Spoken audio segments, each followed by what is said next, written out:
Bàជំរាបសួរបងប្អូនពុកម៉ែទាំងអស់គ្នាបាទថ្ងៃនេះនាំបងប្អូនទាំងអស់គ្នាមកមើលផ្ទះដែលយើងបានមកចប់សពគ្រប់មួយទៀតហើយបាទនៅខាងស្រុកចន្ទ្រាបាទក្រុងបាវិតបាទខេត្តស្វាយរៀងហើយផ្ទះនេះមានទំហំខ្នាតក្បាល5ម៉ែត្រ3បាទគុណជាមួយនឹង13ម៉ែត្របាទមាន2បន្ទប់គេងបាទកន្លែងទទួលភ្ញៀវផ្ទះបាយនិងបន្ទប់ទឹកមួយហើយនេះគឺជាផ្ទះដែលយើងធ្វើឲ្យជាក់ស្ដែងបងប្អូនអាចមើលបានបាទម្ចាស់ផ្ទះគាត់ចាប់ផ្ដើមបាទតសញ្ញាប់ហើយបាទអញ្ចឹងយើងបាត់សម្រស់បន្តិចប៉ុន្តែមិនថ្មីទេបងប្អូនបាទព្រោះនេះជាតម្រូវការរបស់គាត់ណាបាទគាត់តសម្រាប់មកជុំតែម្ដងបងប្អូនបាទអត់តែខាងស្ដាំទេបាទខាងមុខនេះក៏គាត់តពេញបាទចំហៀងខាងឆ្វេងក៏គាត់តពេញហើយនឹងខាងក្រោយដែរបាទអញ្ចឹងយើងមើលតែតួផ្ទះរបស់យើងបានហើយបាទដោយសារសម្រាប់នេះម្ចាស់គាត់តខ្លួនឯងណាបាទឥឡូវយើងទៅមើលបាទផ្នែកខាងក្នុងផ្ទះទាំងអស់គ្នាហើយសម្រាប់ការ៉ូចដើយើងដាក់ការ៉ូភេទចំបងប្អូនការ៉ូចដើចំបាទក្រាស់ល្អបាទការពីល្អិលហើយយើងមានដេកូអំពូលអីមកស្អាតជូនបាទឥឡូវនាំបងប្អូនអរគ្នាបាទទៅមើលខាងក្នុងបាទ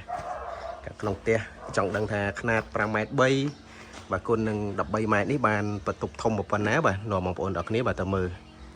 ហើយសម្រាប់ខាងមុខនេះយើងបំពាក់ទ្វារសុវត្ថិភាពបាទយើងចូលមកដល់ជាកន្លែងបាទបរិវេណទទួលភ្ញៀវបងប្អូនអាចមើលបានធំទូលាយបងប្អូនបាទធំទូលាយមែនតើបាទអាចដាក់សាឡុងបាទដាក់អីមកកាផ្លេណាបាទហើយពីដានយើងលេងពីដានម៉ូត2ជាន់ជូនបាទហើយយើងបានសម្អាតម្សាហើយបាទការងារយើងហើយយើងសម្អាតម្សាប៉ុន្តែនៅម្ចាស់ផ្ទះមកគាត់ចូលនៅសម្អាតមកតង់ទៀតទៅស្អាតភ្លឹងហើយបាទព្រោះធម្មតាយើងការងារជាងបាទសម្អាតអត់ស្អាតដោយម្ចាស់ផ្ទះអ្នកសម្អាតទេបាទហើយបាទគាត់បិទរូបបដាហើយជើងធំទូលាយមែនតើបាទសម្រាប់ខ្នាត5ម៉ែត្រ3គុណនឹង13បងប្អូនអាចមើលបានទូលាយល្អមែនតើខ្នាតនេះបាទ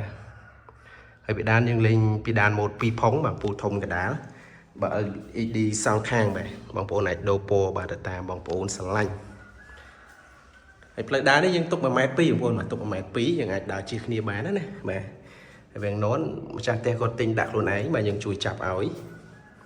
បាទនេះជាបន្ទប់គេងបាទទី1បាទឬក៏យើងហៅថាបន្ទប់មេរោសាក៏បានដែរបាទអញ្ចឹងធំទូលាយល្អបងប្អូនអាចមើលតែពូគាត់ទៅដឹងហើយបាទជាក់ស្ដែងគាត់យកពូយកអីមកចូលបដាហើយពីដានយើងលេងពីដានម៉ូត2ជាន់ជូនទៀតហើយមានប្អួចមួយបាទយកពលឺចេញចូលនៅក្នុងបន្ទប់ណាបាទអញ្ចឹងធំមែនតើបាទបន្ទប់មួយដោយសារគាត់យកតែពីបន្ទប់គេងទេបាទខ្នាតរហូតដល់5ម៉ែត្រ3បាទគុណជាមួយនឹង13នេះក៏យើងមានប្អួចមួយទៀតដែរដើម្បីយកពលឺបាទតាមផ្លូវដើរហើយនេះជាបន្ទប់គេងទី2បាទបន្ទប់នេះអត់ទាន់ដាក់សម្ភារៈទេអញ្ចឹងបងប្អូនអាចមើលបាទទំហំបានធំមែនតើបាទសម្រាប់ខ្នាត5ម៉ែត្រ3បាទគុណជាមួយនឹង13នេះអញ្ចឹងបើសិនជាបងប្អូនមានដំណងចង់សាងសង់អីបងប្អូនអាចមើលទុកជាគំរូទៅបាទសម្រាប់ខ្នាតនេះប៉ុន្តែបើសិនជាលទ្ធភាពយើងសមល្មមយើងអាចយកត្រឹមខ្នាត4កន្លះ12ក៏បានដែរបាទ4កន្លះ12តម្លៃតែ14000ទេបងប្អូនណាបាទគួរបញ្ជាក់បងប្អូនផងដែរបាទសម្រាប់ការ៉ូ1ម៉ែត្រ2នេះគឺម្ចាស់គាត់ថែបងប្អូនណាបាទនៅក្នុងស្តង់ដាររបស់យើង highlight ការ៉ូជើងជាងមកទឹក2ណាបាទហើយនេះបរិវេណបាទផ្ទះបាយបាទហើយនឹងទ្វារចេញទៅក្រោយមួយហើយបន្ទាប់នេះជាបន្ទប់ទឹកបាទបន្ទប់ទឹកយើងដាក់សម្ភារៈឲ្យមួយឈុតបាទដូចតែរដងទេបាទមានបង្គន់ចុចមានខ្សែអនាម័យបាទមានងុយទឹកផ្កាឈូកបាទមានម៉ាស៊ីនបឺតក្លិនបាទមានឡាបូបាទកញ្ចក់ខ្នាតធំបាទចាប់នឹងជាងណាបាទមានសម្រាប់ដាក់សាប៊ូដាក់អីមកផ្លេអញ្ចឹងទៅបាទនេះយើងមានស៊ីងលាងចានមកផតចឹងបងប្អូនអាចមើលបានបាទសម្រាប់ការងារខាងយើងណាបាទហើយបងប្អូនយើងមានថវិកាសមល្មមអីយើងមិនបិទការ៉ូជាង1ម៉ែត្រ3 1ម៉ែត្រ2នេះក៏បានដែរបាទយើងបិទទៅ highlight ជើងជាងតម្លៃស្តង់ដារទៅបានដែរបាទអញ្ចឹងយើងកាត់បន្ថយការចំណាយទៅតាមនឹងតែបើបងប្អូនបាទអត់ចង់ធ្វើច្រើនដងបាទបងប្អូនចង់ម្ដងស្អាតថវិកាយើងមានសមល្មមអីយើងអាចធ្វើតែម្ដងមកស្អាតតែម្ដងក៏បានដែរបាទអញ្ចឹងសម្រាប់វីដេអូនេះគឺមានតែប៉ុណ្្នេះទេដើម្បីបង្ហាញការងារដែលយើងបានបញ្ចប់មួយទៀតហើយសម្រាប់ផ្ទះកពើហាបាទក្បាល5ម៉ែត្រ3គុណនឹង13ម៉ែត្រ